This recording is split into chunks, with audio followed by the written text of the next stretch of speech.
Welcome, welcome, welcome. This is Heroes and Villains of Literature, and this is going to be my sixth Dexter New Blood reaction prediction episode. Today we're covering episode 7 by the skin of her teeth. And let me tell you what, this is a good one. Uh, I think this is the one that's going to end up tying it all together. Some of my earlier predictions are beginning to come true. Um, Towards the end of the episode, Harrison is basically confirmed to be a budding serial killer. He remembers what Trinity did to Rita. He admitted to Dexter that he wants to hurt people all the time. He pulls out that straight razor again and tries to kill a group of kids that were trying to jump him for breaking their buddy's arm in the last episode. Um, so I think he's getting ready to kill someone soon. It might not be his first kill, but that remains to be seen. So we finally figure out why Kurt has such an interest in Harrison because it seems that Kurt does know what Dexter did to Matt. Not sure how he knows Dexter did it to Matt, other than the fact that Dexter was there that night that he walked out of the bar. Kurt said, "Remember when you picked me up and it was snowing? It wasn't snow, it was ash."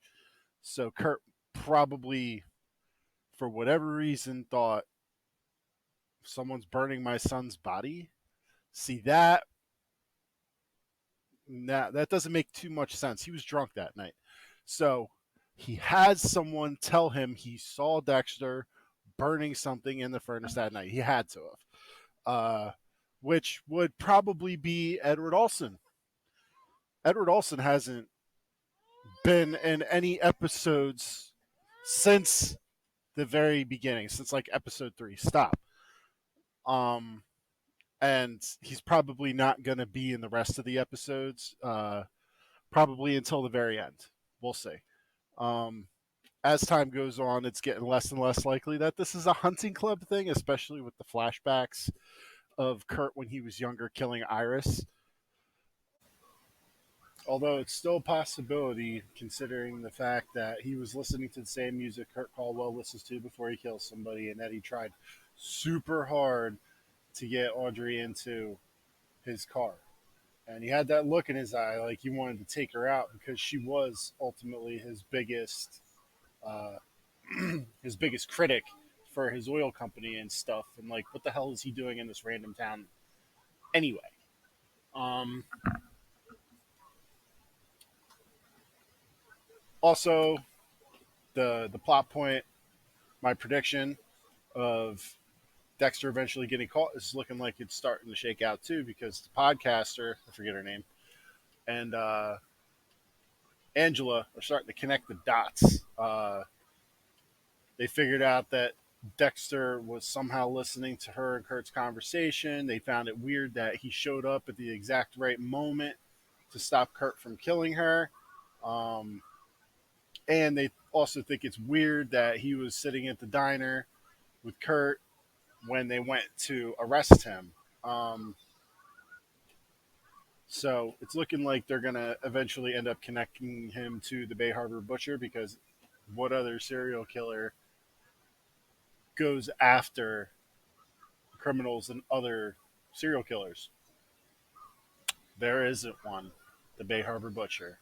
And we know the podcaster believes the Bay Harbor Butcher is still alive. Just because he's not killing in Miami anymore doesn't mean he's not killing.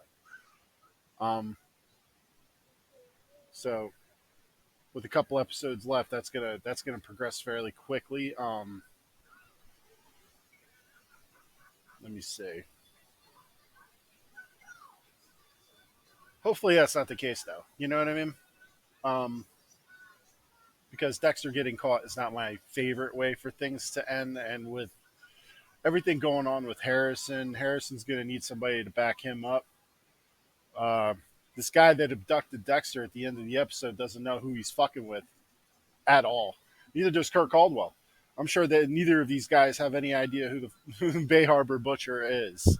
Like, killing serial killers and criminals is what he does, and it's not the first time he's been captured by one. Not even close. Travis Marshall, Miguel Prado, um, the Skinner, I think the brain surgeon. Um, there have been a couple of them. And he always gets away. He always gets his guy. But he's been making a lot of mistakes. Too many people know too much. I'm not counting out Miami Metro getting involved at some point because, now that they're starting to put the dots together, Angela's going to call up Angel Batista over at Miami Metro and start asking questions about Dexter Morgan. Then they're going to talk about James Dokes and the fact that Maria LaGuerta disappeared. And then Angel's going to start putting things together, and they're going to collaborate and eventually catch Dexter as BHB. It's sad, but that's probably what's going to end up happening. Hopefully Dexter gets to kill Kurt before that happens, and hopefully he gets to help Harrison before that happens. But we'll see. So, with that being said, I'll see you guys next week, and we'll talk about it some more. Thank you. Anyway, side note, um, I forgot to add it into the episode, so I'm throwing it in the end here. Uh, I find it really interesting what they're doing with Kurt Caldwell's character. The fact that he was a long haul trucker wasn't really mentioned until now. And like before, his style of killing resembled very closely Robert Hansen, the Butcher Baker of Alaska. Now, with him being a long haul trucker as well, he is falling into another category with at least a dozen other serial killers that were long haul truckers, like Keith Jesperson, John Wayne Boyer, Scott William Cox, Sean Patrick Goebel, Wayne Adam Ford, John Robert Williams, Delmas Colvin, Bruce Menhall, Adam Leroy Lane. Like, there's a lot. So like, I like how they're kind of throwing all these murderers into a blender and creating Kurt Caldwell. It's also interesting to note that Dexter himself is actually based on another serial killer. Give me 1 second. I don't know his name. Uh, I believe he was a I believe he was Argentinian. Um, I know there was a serial killer in England that killed pedophiles. Hold on, I'm looking it up. I can't remember his name. This dude only killed criminals. Pedrino Mator. He's killed 71 people, and most of them were criminals. And he lived in Pedro Rodriguez Fido. Yeah, that's also his name too. That's who Dexter is based on. So like, you know, these ideas aren't original.